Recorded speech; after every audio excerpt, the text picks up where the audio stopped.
नमस्कार, मैं अशोक कुमार पांडे और स्वागत है आपका द क्रेडिबल न्यूज पर।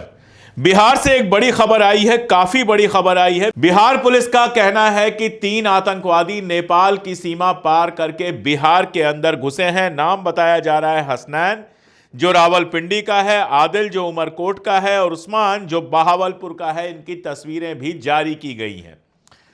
जो सबसे ज्यादा चिंता वाली बात है वो ये कि ये सीमांचल के इलाके हैं, जो नेपाल से लगे हुए इलाके हैं, जिनमें इनके होने की संभावना बताई जा रही है। वही वह इलाका है जहां राहुल गांधी यात्रा कर रहे हैं। सीमांचल के इलाके में वो यात्रा कर रहे हैं और वहां पर यह बताया जा रहा है घुसपैठ हुई है और घुसपैठ में 3 आतंकवादी सीमा पार करके बिहार के अंदर घुसे हैं। कहा यह जा रहा है कि ये जैश-ए मोहम्मद से जुड़े हुए आतंकवादी हैं। अब कई सवाल यहां पर उठते हैं। पहला सवाल तो यह उठता है कि ऐसे कैसे नेपाल की सीमा से आतंकवादी भारत में आसानी से घुस आ रहे हैं। नेपाल की जो सीमा है भारत के साथ वो पोरस है और चूंकि नेपाल के साथ भारत का जो संबंध है वो ऐसा है कि बिना वीजा के नागरिक एक दूसरे के देश में जाते आते रहे हैं, तो कई जगह इस तरह का आने जाने का है। लेकिन वहां पर अपनी फोर्स भी है, बाकी सब भी है और वो एक बड़ा बॉर्डर है जहां से पाकिस्तान के आतंकवादियों के लगातार घुसने की बात आ रही है। इसके पहले भी आया था कि खालिस्तान के आतंकवादी, खालिस्तानी आतंकवादी जो है वही सीमा पार करके नेपाल से भारत में घुसे थे। आपको मैं बता दूं कि नेपाल के अंदर कम से कम 3000 पाकिस्तानी जो हैं वो वीजा पर रह रहे हैं, मतलब वीजा लेके वहां पे आए हैं, टूरिस्ट वीजा लेके वहां पे आए हैं और वहां पर रह रहे हैं। ये तो वो हैं जिनकी जानकारी है जो टूरिस्ट वीजा लेके आए हैं।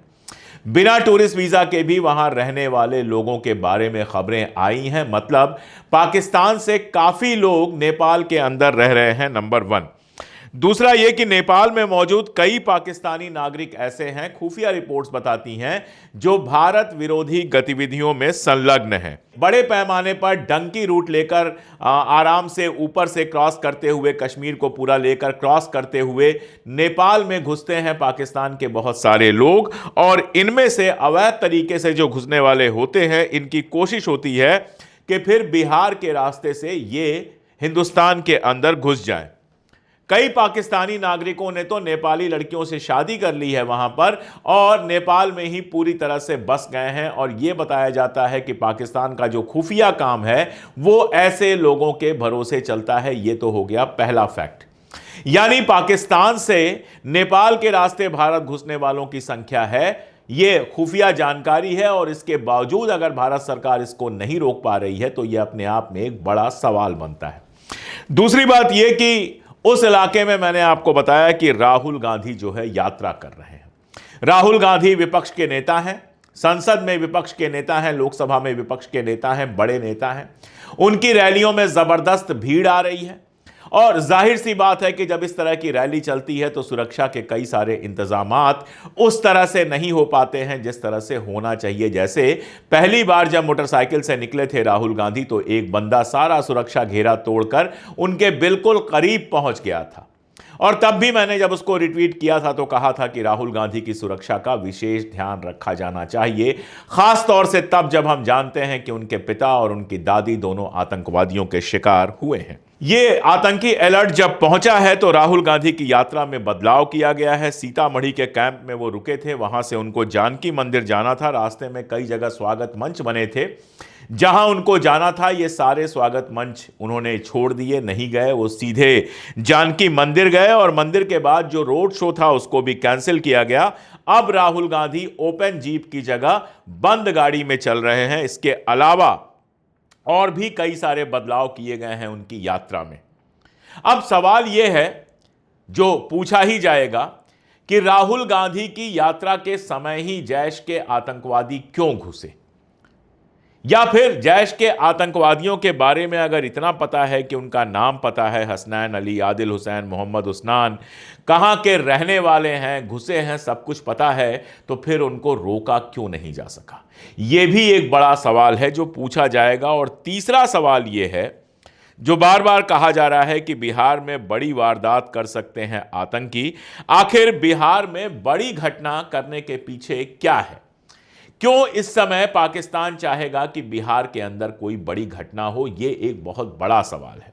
कश्मीर समझ में आता है, कश्मीर पर उसका दावा है, कश्मीर को लेकर विवाद चलता रहता है। वो कहता रहता है कश्मीर उसका हिस्सा है, हम कहते हैं कश्मीर हमारा अभिन्न हिस्सा है। तो कश्मीर में अगर इस तरह की वारदात होती है तो समझ में आता है।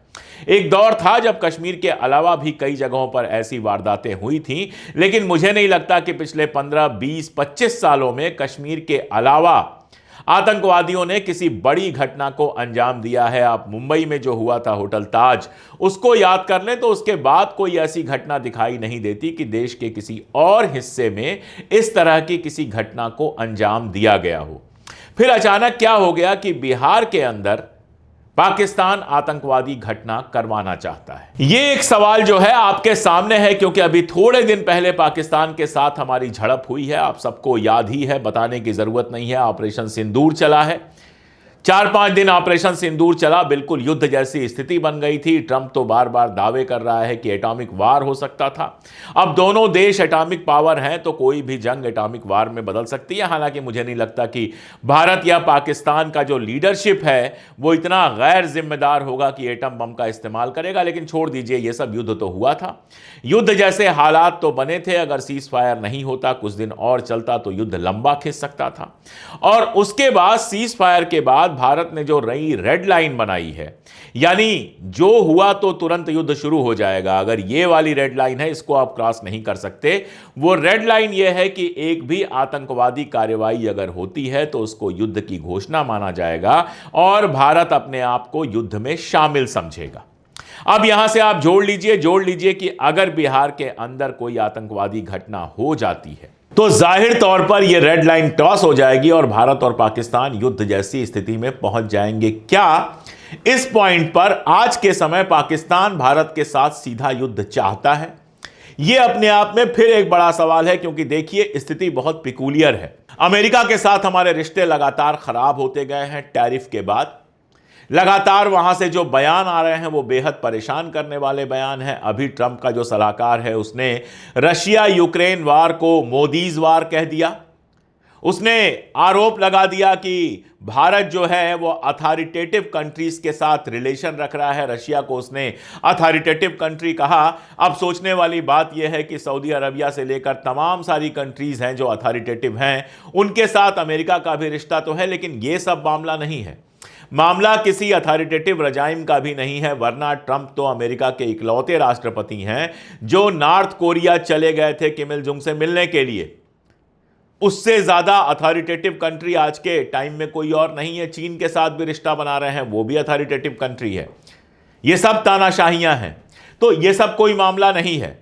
लेकिन भारत को लगातार घेरने की कोशिश हो रही है अमेरिका द्वारा, कभी टैरिफ से और कभी इस तरह की बातों से। अभी हाल में ट्रंप का जो बयान आया वो भी इसी का एक हिस्सा था। भारत चीन के साथ रिश्ते अच्छे करने की कोशिश कर रहा है।